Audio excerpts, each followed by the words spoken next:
my name is Brian Sinnott, and I'm bringing you this little talk about passive horsemanship from my farm in the UK in Gloucestershire. I just want to tell you what passive horsemanship means to me and how I've come to explain it over the years to my pupils. My idea of passive horsemanship is to be able to communicate to a horse in a more superior way, with light controls, and that really was brought to me by my interest in reining and the way that we neck rein horses and the way that we use our calf muscles to control horses. Just what I need to explain is that this is a feel with my hand or with my leg, my calf muscle, that's a feel, and this is a release from a feel. Okay, horses understand these equally and they feel them equally, and these are my communications. So when I ask a horse to do anything, I use these communications as a primary control.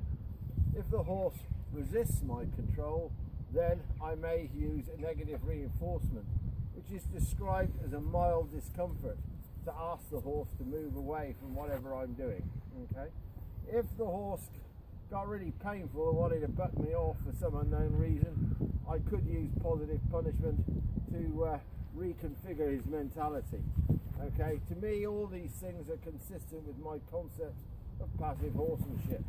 I'm just going to describe to you today is a few little exercises that I do to warm my horses up. I call them suppling exercises. So what I'm going to show you first of all is how I would use a direct and indirect bend circles in a figure of 8 exercise, just to show you how I can control the horse in 2 different ways. My concept of a passive direct bend circle is that I'm using my left leg here at the girth, directly under my hip. My right leg will be slightly back, and potentially my right rein will be on the horse's neck. May not be on the horse's neck because I may not need to put it there, but that's really what I'm doing, and I'm using my leg in a pulsing fashion. My left leg, my right leg is still. My left leg will putting pressure on and releasing it for every step the horse makes. Now, it won't be normally. It wouldn't be very noticeable, but today I'm going to show you very descriptively what I'm doing. Okay, so when you see my leg, you'll see my leg moving. I wouldn't normally move it as much as this. Okay, so here I'm starting off with a direct bend to the left. I've got the horse's head tipped to the inside here, and my left leg is working on the horse. I just take my right leg forward as a release, and I just use my left leg on the horse now to push the horse in an indirect way to the right. Now I'm going back to a direct bend to the left.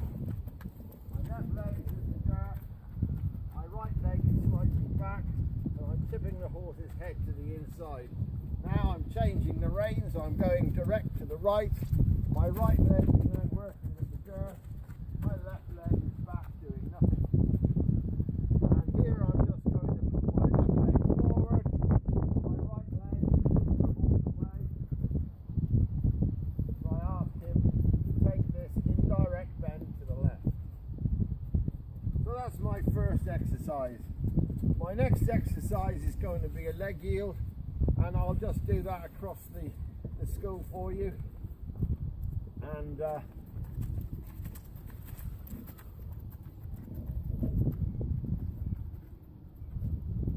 what I'm doing here is asking him to leg yield to the right. I've got him slightly bent to the left. I'm using my left leg at the girth to just push him away. And now I'm going to do it the other way, because I do everything. If I do it one way, I have to do it the other. Keep him equal. Good boy.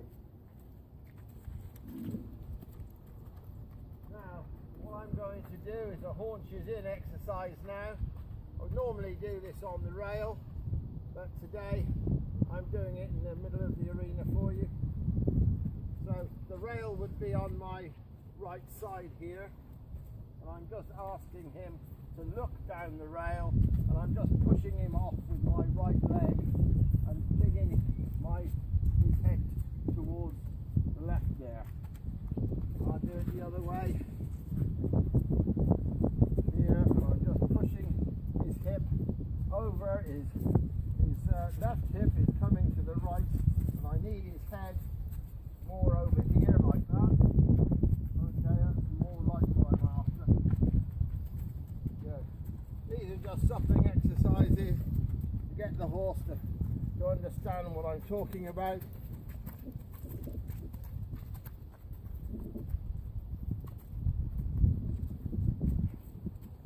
So when I ask just give you a little idea of where my hands lie when I'm doing this. I use analogies to describe where my hands are and what they're doing. I have a tabletop here. It's balanced on the top of my saddle horn. I use a three-dimensional control to demonstrate this. My hands are held at hip distance apart, as if I've got a pair of handcuffs on with a metal bar in between. So I can take my hands forward on the tabletop and back to the contact here. I can take my hands to the right and to the left. In the middle I have a sheet of glass. So when I take my hands over, I can polish the glass or I can tap the glass, but I never smash the glass. I also like to tell my pupils that when you've got your hands on the tabletop, you can also think of a piano keyboard in front of you. And so you can slide your hands as you're reining the horse with two hands up and down the keyboard. So releasing your right hand here in a forward position and your left hand in another forward position here. These are what I call cues. Cues are passive invitations that ask a horse to do something without causing it any discomfort at all. And that is really the most important thing for me, that I'm talking about an emotional control here. I don't really want to upset the horse at all, because I just need to make a communication, and I don't want to make an aggressive communication.